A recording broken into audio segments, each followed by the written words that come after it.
The Tiger's Hidden Trail, the mystery of Yamashita's gold. Deep within the lush, green heart of Singapore, the MacRitchie Reservoir hides more than just monkeys and monitor lizards. Kaito and Beryl stood at the edge of the trail, holding a photocopied map from the National Archives. They weren't looking for nature today. They were looking for a legend that had been buried for 80 years. The legend began during the dark days of World War II. It was said that General Yamashita, a man known as the Tiger of Malaya, had amassed a staggering fortune of looted gold bars and priceless gems. As the war reached its end, the Tiger supposedly ordered his men to hide the treasure deep underground, sealing the secrets with stone and shadow. Beryl had spent weeks in the library reading about the Golden Lily, the secret operation meant to hide the riches. She showed Kaito an old book with illustrations of what the treasure might look like: heavy bars of solid gold, stacked like bricks, and chests overflowing with emeralds and rubies that had disappeared from across the continent. Their first stop was the site of the former Syonan Chureito shrine. Once a massive memorial built on a hilltop, it was demolished after the war. Now, only the steep stone stairs remained, swallowed by the creeping jungle. Kaito and Beryl climbed the weathered steps, wondering if the gold was buried directly beneath their feet.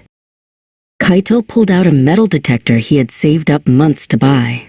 He swept the device over the roots of a giant banyan tree, its thick aerial roots reaching down like the fingers of a giant. The machine hummed steadily, then suddenly let out a sharp, high-pitched beep, beep, beep. Kaito froze, his heart racing against his ribs. Beryl didn't wait. She used a small hand trowel to carefully clear away the damp earth and decaying leaves. Instead of a gold bar, she pulled out a small, circular object. It was a rusted military button, embossed with a faded crest. It wasn't gold, but it was proof that the soldiers of the Tiger had once stood exactly where they were. As they explored further, they met Mr. Lim, an elderly man who was out for his daily walk. He stopped to watch them and smiled. He told Kaito about the old stories his grandfather used to tell, stories of heavy trucks moving through the night and tunnels that were sealed shut with explosives just before the liberation. The reservoir was different back then, Mr. Lim whispered. Some say the gold isn't under the ground at all, but under the water. Beryl and Kaito walked to the boardwalk, peering into the dark, still depths of the MacRitchie Reservoir. The water was murky, hiding the secrets of the past beneath its glassy surface.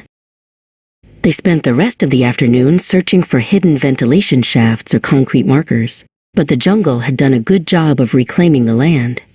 Kaito looked at the modern Singapore skyline visible in the distance. The city had grown so much, yet this one mystery remained unsolved, tucked away in the shadows of the trees.